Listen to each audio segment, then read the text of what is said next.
দেখুন বন্ধুরা, আমি আজ রান্না করব কাতলা মাছের মাথা দিয়ে মুড়িঘণ্ট। তো কাতলা মাছের মাথা দিয়ে মুড়িঘণ্ট কীভাবে রান্না করব সেই ভিডিওটি আমি আপনাদের কাছে শেয়ার করব। তো চলুন বন্ধুরা, দেরি না করে আমার রেসিপিটি শুরু করা যাক। প্রথমে আমি একটি কড়াই বসিয়ে নিলাম। মাছের মাথাটাকে হলুদ আর লবণ দিয়ে মেখে নেব। দিয়ে দিলাম পরিমাণ মতো নুন আর পরিমাণ মতো হলুদের গুঁড়ো। এখন এটাকে মেখে নেব, ভালো করে মেখে নেব, যাতে করে মাথার ভেতরে ভালো করে লবণ ঢুকে, লবণ হলুদ ভালো করে যেন মাথার গায়ে লেগে যায়। এখন আমি কড়াইয়ের মধ্যে পরিমাণ মতো তেল দিয়ে নেব। তেলটা গরম হয়ে আসলে মাথাগুলি দিয়ে দেব। আর এই ছোট্ট একটা লেজা আছে, এই লেজাও পরে ভাজবে, একসাথে ভাজা যাবে না। আস্তে আস্তে করে মাথাটা ভেজে তারপরে লেজাটা ভাজবে।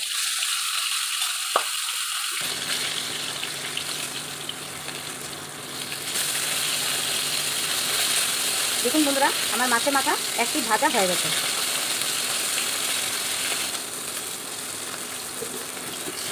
আমার মাছের মাথা ভাজা কমপ্লিট হয়ে গেছে।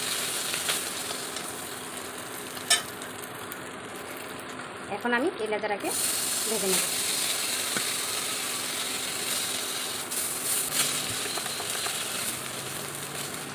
দেখুন আমার লেজাও ভাজা কমপ্লিট হয়ে আসছে।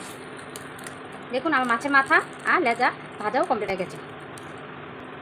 আমি আগে থেকে আলু আর পেঁপে ডুমু ডুমু করে কেটে রেখেছিলাম, কেটে ধুয়ে রেখেছি। এখন আমি এগুলিকে ভেজে নেব।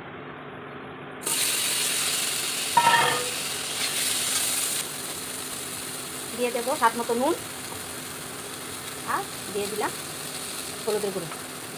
এখন দিয়ে কিছুক্ষণ নেড়ে চেড়ে ভাজা ভাজা করে নেব।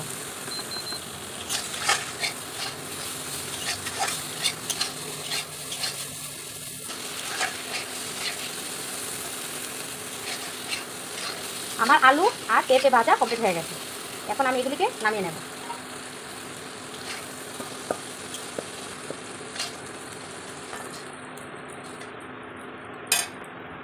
আমি এখানে নিয়েছি গোবিন্দভোগের চাল। মুড়িঘণ্ট রান্না করবো, তো তার জন্য পরিমাণ মতো গোবিন্দভোগের চাল নিয়েছি। এখন এটাকে হালকা ভেজে নেব।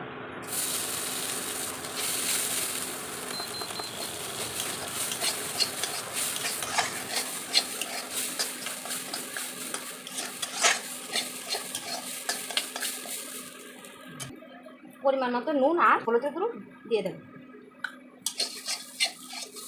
বেশি ভাজা ভাজা করবো না, হালকা ভাজা ভাজা করে নিলেই হবে।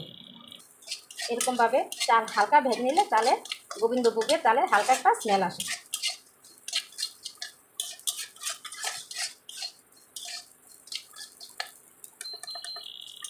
আমার গোবিন্দভোগের চাল ভাজাও কমপ্লিট হয়ে গেছে। এখন এটাকে নামিয়ে নেব।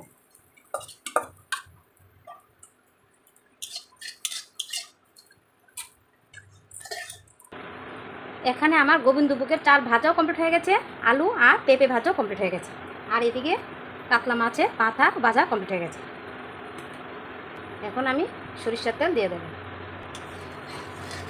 আমি আলু, মাছের মাথা আর চাল সাদা তেল দিয়ে ভেজে নিয়েছি। এখন ঘন্টটাকে সম্বাস দেব সরিষার তেল দিয়ে। তেলটা গরম হয়ে গেছে। এখন দিয়ে দেব শুকনো লঙ্কা,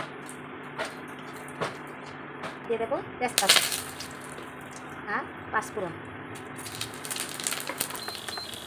দিয়ে কিছুক্ষণ নেড়ে চেড়ে দিয়ে দিচ্ছি আদা বাটা,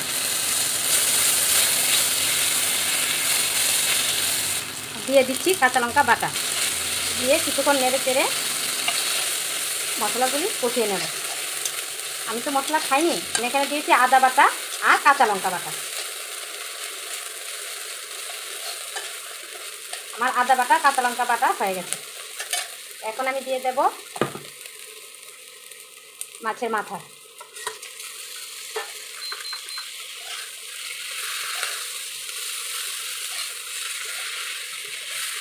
আর দিয়ে দেবো চাল, গোবিন্দভোগের চাল, যে চালগুলো আমি ভেজে রেখেছিলাম। নুন যা দিয়েছি তাই চলবে, আর নুন লাগবে না।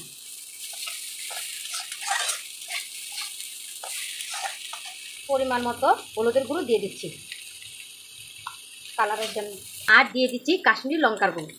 এটা তরকারি কালার আসার জন্য। এটা আপনার না থাকলেও দিলেও চলবে। ঘন্ট কালার সৌন্দর্যের জন্য আমি কাশ্মীরি লঙ্কার গুঁড়ো দিয়ে দিচ্ছি। আমার সব কিছু ভাজা হয়ে গেছে। এখন দিয়ে দেব জল।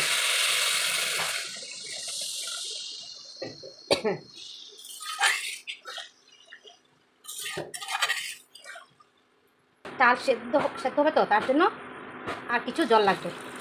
এখন চালটা সেদ্ধ হওয়ার জন্য কিছুক্ষণের জন্য ঢাকা চাপা দিয়ে দেব। আমি ঢাকাটা দিয়েছি 2 মিনিট হয়েছে। এখন দেখি 2 মিনিট পর।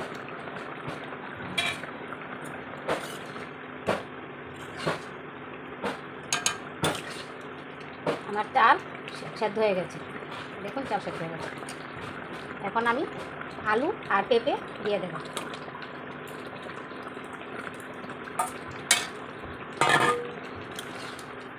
মিনিট খানেকের জন্য ঢাকা চাপা দিয়ে দেবো। আলুগুলিও সেদ্ধ হয়ে যাবে, আলু আর পেঁপে সেদ্ধ হয়ে যাবে। কিছুক্ষণ পর ঢাকাটা খুলে দেখবো। 1 মিনিটও লাগেনি, আধা মিনিটের মতো রেখেছি। দেখুন আমার আলুও সেদ্ধ হয়ে গেছে, পেঁপেও সেদ্ধ হয়ে গেছে। গোবিন্দভোগের চালও সেদ্ধ হয়ে গেছে। এখন দিয়ে দেব গরম মশলা। গরম মশলা দিয়ে কিছুক্ষণ নেড়ে চেড়ে তারপর নামিয়ে নেব। গরম মশলা দিয়ে আমার নাড়াচাড়া কমপ্লিট হয়ে গেল। এখন আমি মুড়ি ঘন্ট নামিয়ে নেব।